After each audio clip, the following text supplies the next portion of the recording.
প্রশাসন সংস্কার ও মেধাভিত্তিক পদোন্নতির প্রতিশ্রুতি থাকলেও বাস্তবে বাড়ছে আন্তঃক্যাডার বৈষম্য, ওএসডি ও চুক্তিভিত্তিক নিয়োগ। জ্যেষ্ঠতা লঙ্ঘন করে পদোন্নতি দেওয়া এবং মেধাবী কর্মকর্তাদের বঞ্চিত করার অভিযোগের পাশাপাশি দণ্ডপ্রাপ্ত কর্মকর্তাদের পদোন্নতির ঘটনা ঘটছে। এতে প্রশাসনের স্বচ্ছতা ও জবাবদিহি নিয়ে উঠছে প্রশ্ন। এ বিষয়ে সমকাল সংবাদ পর্যালোচনায় বিস্তারিত জানাতে আজকে আমাদের সঙ্গে যুক্ত আছেন সমকালের সিনিয়র রিপোর্টার দেলোয়ার হোসেন। তার কাছ থেকে বিস্তারিত জানব। সঙ্গে আছি আমি শাহাদাত তনিম। দেলোয়ার হোসেন, সমকাল স্টুডিওতে আপনাকে স্বাগত জানাচ্ছি। জি, ধন্যবাদ আপনাকে। মেধাভিত্তিক পদোন্নতির প্রতিশ্রুতি থাকলেও বাস্তবে তার বৈষম্য দেখা যাচ্ছে। আপনার একটি প্রতিবেদনে এসেছে, আসলে এই বৈষম্যটা কেন? আসলে এই বৈষম্যটা কেন বাংলাদেশে মেধার বৈষম্য নিয়েই কিন্তু আমাদের 5 আগস্টের যে আন্দোলন, এটি কিন্তু এই মেধার আন্দোলন করতে গিয়েই শিক্ষার্থীরা সে আন্দোলনে যুক্ত হয়েছিল। তো এই সরকারের প্রতিশ্রুতি ছিল যে আমরা মেধাভিত্তিক একটি প্রশাসন গড়ে তুলব এবং তাদের নির্বাচনী ইশতেহার 31 যে দফা, সেই দফার মধ্যে তারা তাদের স্পষ্ট বার্তা দিয়েছেন যে তারা মেরিটোক্রেসি অর্থাৎ মেধাভিত্তিক একটি প্রশাসন গড়ে তুলবে। তাদের বিশেষজ্ঞরা বলছেন যে তাদের এই প্রতিশ্রুতি চমৎকার। একটি সরকারের জন্য যে বার্তা থাকা উচিত, এই রাজনৈতিক দলগুলোর এই বার্তাটি রয়েছে, এটি খুবই ইতিবাচক একটি দিক। কিন্তু বাস্তবে এটি প্রতিফলন করতে গিয়ে বা এটি কার্যকর করতে গিয়ে আমরা দেখছি যে এর বাস্তবতা বা এটি কার্যকর হচ্ছে না। আগে অন্তর্বর্তী সরকারও যখন গত 1.5 বছরের বেশি সময় কেটেছেন, তখন তাদের সময়ও আমরা দেখেছি প্রশাসনে একটা এলোমেলো অবস্থা। বর্তমান সরকার প্রায় 6 মাস হতে চলছে। বর্তমান সরকারের সময়েও আমরা দেখছি যে মেধার যে মেরিটোক্রেসির কথা বলা হচ্ছে, সেটা আসলে আমাদের প্রতিবেদনে আমরা সেই বিষয়গুলি তুলে ধরার চেষ্টা করেছি যে মেধার সেই অবস্থানগুলি তাদের নেই। তার মধ্যে আমরা কয়েকটা পয়েন্ট এখানে বলার চেষ্টা করেছি। প্রতিশ্রুতি যেগুলো দিয়েছিল সেগুলো তো আছেই, আপনার প্রতিবেদনে নিশ্চয়ই বিস্তারিত আছে। আমরা একটু আপনার কাছ থেকে দর্শকদের জন্য একটু জানতে চাই আসলে কি ধরনের বৈষম্যগুলো হচ্ছে। বৈষম্যগুলো হচ্ছে, যেমন আমরা এই বর্তমান সরকার আসার পরে যুগ্ম সচিব পদে সরকারের ঊর্ধ্বতন পর্যায়ের একটি বড় পদোন্নতি এই তারা দিয়েছেন। প্রথম পদোন্নতি ছিল তাদের এটিতে আমরা দেখেছি যে মেধার শীর্ষে এখানে 2টি ব্যাচকে বিবেচনায় নেওয়া হয়েছিল। মূলত একটি ব্যাচ বিবেচনায় থাকে, এরপরও গতবার 24তম ব্যাচ বেশি সংখ্যক কর্মকর্তা বঞ্চিত ছিলেন, সেই ব্যাচটিকেও এখানে উল্লেখযোগ্য সংখ্যক কর্মকর্তাকে পদোন্নতি দেওয়া হয়েছে। কিন্তু ওই 24তম বিসিএস প্রশাসন ক্যাডারের যে 24তম ব্যাচটি, সেই ব্যাচের প্রথম দিকে যে 2জন কর্মকর্তা মেরিটে বা মেধার যে শীর্ষে যে প্রথম এবং দ্বিতীয় রয়েছেন, তারা দুজনেই দুবার পদোন্নতিতেও তারা বাদ পড়েছেন। কিন্তু দেখা গেছে এই তারা মেধার শীর্ষে যারা তারা বাদ পড়েছেন, একইভাবে 25তম ব্যাচ, সেখানেও প্রথম যিনি ছিলেন, প্রথম এবং দ্বিতীয় ছিলেন, তারা বাদ পড়েছেন। কিন্তু বিতর্কিত অনেক কর্মকর্তা, দুর্নীতির অভিযোগ ছিল, নানা অনিয়মের অভিযোগ ছিল। আমরা আমাদের প্রতিবেদন আনিয়ে এসেছি, একজন কর্মকর্তা অবসরে চলে গেছেন, তাকেও পদোন্নতি দেওয়া হয়েছে। কিন্তু যারা আমরা স্বভাবতই বুঝি যে ক্লাসে 1 নম্বর রুল থাকলে তার অবস্থানটা, মানে শিক্ষকরা আমাদেরকে অন্যভাবে বিবেচনা করেছেন আমরা যখন স্কুলে বা কলেজে যখন পড়তে গেছি। দণ্ডপ্রাপ্ত কর্মকর্তাদেরও পদোন্নতি দেওয়া হচ্ছে, এটা কিভাবে সম্ভব? আসলে এটা আসলে এটা একটা অবাক করার মতো বিষয় যে প্রশাসনে কিন্তু একটি নিয়ম আছে, যখন একজন কর্মকর্তা কোনো অপরাধ করে থাকেন, বিশেষ করে যখন তার আর্থিক কেলেঙ্কারি বা তার চারিত্রিক কোনো কেলেঙ্কারি থেকে থাকে, তখন তার বিভাগীয় মামলা হয়ে থাকে। বিভাগীয় মামলা চলমান থাকা অবস্থায় কোনো কর্মকর্তা কিন্তু তার পদোন্নতি, তার ফাইল মানে রেড ক্লার্ক দেওয়া থাকে, তার পদোন্নতির তালিকাটি যখন আসবে, সেটা এখন আপনার অনলাইনে তার রেড মার্ক থাকে, এটা লাল চিহ্ন থাকে, সেটা কোনোভাবেই মানে তার পদোন্নতি হওয়ার কোনোভাবেই সুযোগ নেই। কিন্তু আমরা দেখেছি যে 5 আগস্টের পর এরকম অনেক কর্মকর্তা পদোন্নতি পেয়ে গেছেন। দুর্ভাগ্যজনক হলেও সত্য যে একটি রাজনৈতিক সরকার, জনগণের ভোটে নির্বাচিত একটি সরকার আমরা দীর্ঘদিন পরে এসেছে, ক্ষমতায় এসেছে, এই সরকারের আমলে এসেও একইভাবে সেই রেড কালারের যে কর্মকর্তারা ছিলেন তারাই পদোন্নতি পেয়েছেন।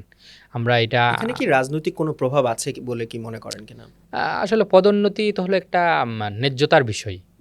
পদোন্নতি প্রত্যেকে পাবে, এটা তার ন্যায্য, এটা অধিকার।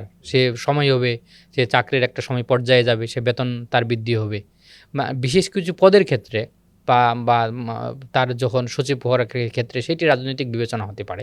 কিন্তু এই পদগুলোতে আমরা দেখেছি যে আসলে যেহেতু আমরা দেখছি দৃশ্যত যে এখানে দণ্ডপ্রাপ্ত কর্মকর্তারাও পদোন্নতি পেয়েছেন, তাহলে এটা নিঃসন্দেহে কোনোভাবে তো তারা প্রভাবিত হয়েছেন, কোনোভাবে এটা আসলে কিভাবে করেছেন আমরা সেই তার এটা একবারেই ব্যক্তিগত ইস্যু ছিল, কিন্তু আমরা দেখেছি বা আমরা পর্যালোচনা করেছি যে তার সে কথায় কথায় অনিয়ম করেছিলেন, কথায় দণ্ডপ্রাপ্ত ছিলেন, এরপর পদোন্নতি পেয়েছেন। আমরা আমাদের প্রতিবেদনে সেটি তুলে ধরেছি। কিন্তু এখন কীভাবে তিনি পেয়েছেন, কার মাধ্যমে, কার ফোন কলে তিনি এই তালিকায় যুক্ত হয়েছেন, সেটা তো আসলে যদি ফোন কল এসেও থাকে এবং তিনি যদি দণ্ডপ্রাপ্ত হয়েও থাকেন, সরকারের যেহেতু একটি নিয়ম আছে যে তাকে রেড কালারে থাকে, সে লাল কালারের মধ্যে থেকে থাকে, তাহলে কিন্তু এখানে একটা সরকারের সবচেয়ে উচ্চ পর্যায়ের একটি কমিটি আছে যাকে বলা হয় এসএসবি, সুপিরিয়র সিলেকশন বোর্ড। এই বোর্ডে প্রধানমন্ত্রী, মন্ত্রিপরিষদ সচিব, প্রধানমন্ত্রীর মুখ্য সচিব, প্রধানমন্ত্রীর সচিব, অর্থ সচিব, এরকম 6 জন কর্মকর্তা, শীর্ষ পর্যায়ের যারা সচিবরা থাকেন তারা এই কমিটিতে থাকেন। তাদের কাছে প্রধান জনপ্রশাসন মন্ত্রণালয়ের একটি উইং এখানে কাজ করেন, নবনিয়োগ শাখা, সেখানে কাজ করেন, এপিডি বলে যাকে, যেই শাখাটি তাদের কাছে সব বিষয়গুলো উপস্থাপন করে, তারা বিস্তারিত বিষয়গুলো দেখেন। এরপরও যদি এটা একজনের কাছে যদি রিকোয়েস্ট আসে, এখানে কিন্তু আরও বাকি কর্মকর্তাদের কনভিন্স করার বিষয় থাকে, বা কারো একজনের চোখেও যদি এটা মানে বিষয়টা নাও ধরা পড়ে, বাকিদের চোখে এটা আসার কথা। মানে নানাভাবে এটা যাচাই বাছাইয়ের একটা সুযোগ ছিল। এরপরও এটা কেন আসলে ভুল, এটা আমরা এটা ভুল নাকি ইচ্ছাকৃত, এটা তো আসলে মানুষ বা এটা প্রশাসনিক কর্মকর্তারা এটি প্রত্যাশা করছেন না। তারা চাচ্ছেন যে একটি মেরিটোক্রেসির কথা যেহেতু সরকার বলছেন, সেটি কার্যকারিতা চাচ্ছেন তারা। আরেকটি বিষয় একটু জানতে চাই, যখন পদোন্নতি দেওয়া হয় একজন কর্মকর্তাকে, তার জুনিয়র এবং সিনিয়র, মানে আমি জানতে চাচ্ছি যে জ্যেষ্ঠতার ব্যাপারটাও কি এখানে প্রায়োরিটি পায় কিনা? হ্যাঁ, অবশ্যই প্রায়োরিটি পাই। জ্যেষ্ঠতার ভিত্তিতে প্রশাসন ক্যাডারের পদোন্নতি সেটাও কি লঙ্ঘন হয়েছে নাকি এবার? সেটা না, সেটা লঙ্ঘন হয়েছে অন্যান্য ক্যাডারের ক্ষেত্রে।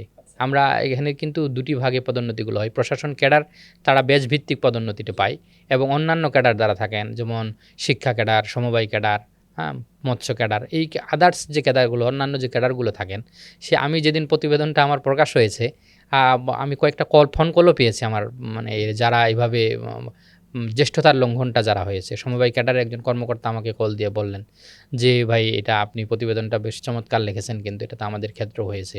এবং তথ্য ক্যাডারের কয়েকজন কর্মকর্তা তারাও এটাই জানিয়েছেন যে তাদের ক্ষেত্রেও মানে একবারে নিচ থেকে নর্মালি ব্যাচ ভিত্তিক পদোন্নতিটা দেওয়া হয়, এখানে জ্যেষ্ঠতাটা যেন কোনোভাবেই লঙ্ঘিত না হয়। যখন যে ব্যাচটি আসবে সেটিকেই বিবেচনায় নেওয়া হবে একসাথে যারা নিয়োগ পেয়ে থাকে। কিন্তু অন্যান্য ক্যাডারে দেখা গেছে যে তার চেয়ে আরও 2-3 ব্যাচ জুনিয়র একজন কর্মকর্তা তারাও পদোন্নতিটা এবার পেয়ে গেছেন। এটাও একটা নজিরবিহীন ঘটনা বলা যায় যে এগুলি আসলে অতীতে আমরা মানে এইভাবে জ্যেষ্ঠতারও লঙ্ঘন, মানে একবারেই 2-3 ব্যাচ এমনিতেই অন্যান্য ক্যাডারের কর্মকর্তারা প্রশাসন ক্যাডারের সাথে সমপর্যায়ের কর্মকর্তারা এই সরকারি এই পদগুলিতে পদোন্নতিটা পান না। তার নর্মালি জ্যেষ্ঠতার হয়েও প্রশাসন ক্যাডারের জুনিয়র কর্মকর্তাদের সাথে পদোন্নতিটা হয়।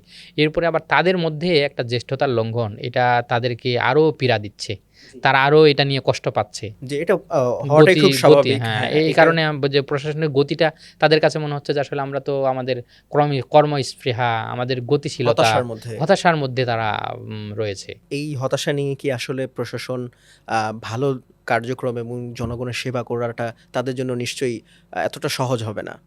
নিশ্চয়ই। এটা তো আসলে আমরা তো চাই যে কোনো মানুষ তার কর্মপরিবেশটা সে স্মুথ চাই। তার পদোন্নতিটা একটু ডিউ টাইমে হবে, তার কর্মপরিবেশটা একটু ঠিক থাকবে, তার সিনিয়র জুনিয়রদের একটু সম্মান এবং স্নেহের জায়গাটা ঠিক থাকবে, তার পরিবেশটা, পারিপার্শ্বিক অবস্থা ঠিক থাকবে।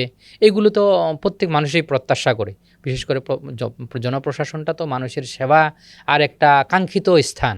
তারা যখন মানুষকে সেবা দিবে, যদি সেই আসলে ওই সেবাটা না পায়, সে যদি তার কাঙ্ক্ষিত মানে চাহিদাটা তার পূরণ না হয়, তাহলে তার মানুষকে সেবা দেওয়ার ক্ষেত্রে তো কিছুটা বিঘ্নিত হয়। জি, আপনি এসএসবির কথা বলছিলেন। এই যে এসএসবির যে কার্যকারিতা, এটা কি এখন প্রশ্নের মুখে পড়ছে কিনা এই নতুন সরকারের ক্ষেত্রে? এটা নিয়েও আমার প্রতিবেদনগুলো লেখার পরে মানে খুবই মানে একটু মজার বিষয় যে আরেকজন সিনিয়র সচিব আমাকে হোয়াটসঅ্যাপে 3টি পয়েন্ট তিনি লিখেছেন যে এখানে কেন এই ঘটনাটি ঘটলো। তিনি তার মতো করে গুছিয়ে আমাকে, যে এটা হওয়ার কারণ হতে পারে যে এখানে এসএসবি নিজেদের মধ্যে কোনোটা অথবা ঐক্যের কোনো এক জায়গাতে অথবা সমন্বয়ের তাদের মধ্যে ঘাটতি। সমন্বয়ের কোনো ঘাটতি ছিল, অথবা কেউ এটাতে পার্সিয়ালিটি বা ব্যক্তিগতভাবে প্রভাব কেউ খাটিয়েছে। প্রভাব খাটিয়েছেন, অথবা এখানে তারা ইচ্ছাকৃতভাবে এটাকে ইগনোর করেছেন বা এটাকে ইচ্ছাকৃতভাবেই কাজটা করেছেন, জেনে শুনি তারা এটা করেছেন। এরকম তিনি সজাগভাবে মানে তিনি এটা বলেছেন একজন মানে দেখেন তাদেরই একজন সহকর্মী এই বিষয়গুলো বলছে আমাদের প্রতিবেদনের ভিত্তিতে তাদের মন্তব্য, এবং তিনি বলেছেন এটা আমার ব্যক্তিগত মতামত।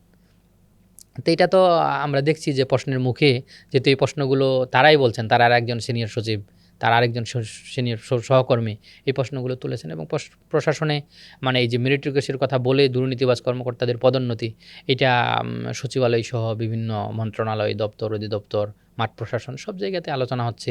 সব জায়গাতে তারা চাচ্ছে যে আসলে এই কমিটিটি প্রশাসনের একটি কাঙ্ক্ষিত জায়গা, এটি সবাই প্রত্যাশা করে এই কমিটি সবার ন্যায্যতার ভিত্তিতে পদোন্নতিটা নিশ্চিত করবে।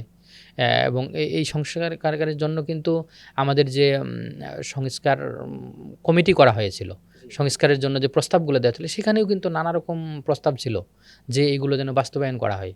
আরও আশ্চর্যজনক বিষয় হলো যে সংস্কারের জন্য এইরকম 2টি পয়েন্ট ছিল যে খুব স্বল্প সময়ে যে এই কাজগুলি করা যাবে, এরকম যে 1 এবং 2 নম্বরে ছিল যে ন্যায্যতার ভিত্তিতে পদোন্নতিটা নিশ্চিত করার জন্য 1 নম্বরে একটা তাদের সুপারিশ ছিল। সেটি এখানে সেটি কার্যকর হয়নি। কার্যকর হয়নি, মানে সেটি মানে টোটালি গোপন করা হয়েছে। কয়েকটা প্রস্তাবকে মন্ত্রিপরিষদ বিভাগ এগুলি বাস্তবায়নের জন্য দেখছিলেন, যে ওই প্রস্তাবটি বাস্তবায়ন বা এটা আলোচনায় নিয়ে আসা হয় নাই। এটি কাগজ থেকে মানে যারা আমরা একজন জনপ্রশাসন সংস্কার যে কমিটি গঠন করা হয়েছিল তার সে একজন সদস্যের সাথে আমরা কথা বলেছি, তারা স্পষ্ট বলেছেন তাদের কি প্রতিবেদনগুলো তারা দিয়েছেন, তাদের নথিপত্র আমরা পর্যালোচনা করেছি, ওই প্রস্তাবটি তারা হারিয়ে ফেলছেন এখান থেকে। মানে কিভাবে কথায় হারিয়ে গেছে এটার কোনো খুবই আশ্চর্যের হ্যাঁ, বিষয়। খুবই আশ্চর্যজনক এসএসবির কি এখন কিছু করার আছে কিনা এই সমস্যাগুলো সমাধানের ক্ষেত্রে? SSB বিশেষজ্ঞরা কি বলছে? অবশ্যই এসএসবির কিছু করার আছে, এবং এখানে বিশেষজ্ঞরা তো প্রত্যাশা করেন যে একটি মেধাভিত্তিক একটি জনপ্রশাসন মেধা যোগ্যতার ভিত্তিতে পদোন্নতিগুলো নিশ্চিত হবে, একটি ভালো প্রশাসন গড়ে উঠবে, দেশের মানুষের যে আকাঙ্ক্ষা ছিল, যে কাঙ্ক্ষিত চাহিদা ছিল সেটি পূরণ হবে, এটি তারা চান। এবং যেহেতু এই কমিটি এটিকে যাচাই বাছাইয়ের দায়িত্বে, তারা নিশ্চয়ই ওদেরকে এই কাজটি যথাযথভাবে করতে হবে। তারা প্রত্যাশা করছেন যে মাননীয় প্রধানমন্ত্রী একাধিকবার বলেছেন তিনি দায়িত্ব নেওয়ার পরেই যে আমরা মেরিটোক্রেসির প্রশাসন গড়ে তুলব, আমরা মেধা এবং যোগ্যতার ভিত্তিতে পদোন্নতিকে নিশ্চিত করব। এই জিনিসগুলো বারবার প্রশাসনের মানুষগুলো যারা কর্মকর্তারা আছেন শীর্ষ পর্যায়ের কর্মকর্তারা, আজকেই আমাকে একজন কর্মকর্তা আরও একজন কর্মকর্তা ফোন দিয়েছেন যারা মেধার ভিত্তিতে অন্য একটি ব্যাচের কর্মকর্তা, তিনিও মেধার প্রথম স্থানে ছিলেন। তিনি ফোন দিয়ে বললেন, ভাই আপনি রিপোর্টটি লিখেছেন, খুব ভালো লিখেছেন, কিন্তু আসলে আমি তো কাউকে খুশি করার জন্য আমরা প্রতিবেদন লিখিনি, কিন্তু যেহেতু তিনি প্রথম অবস্থায় থেকে বঞ্চিত হয়েছেন, সে খুশি হয়েছেন।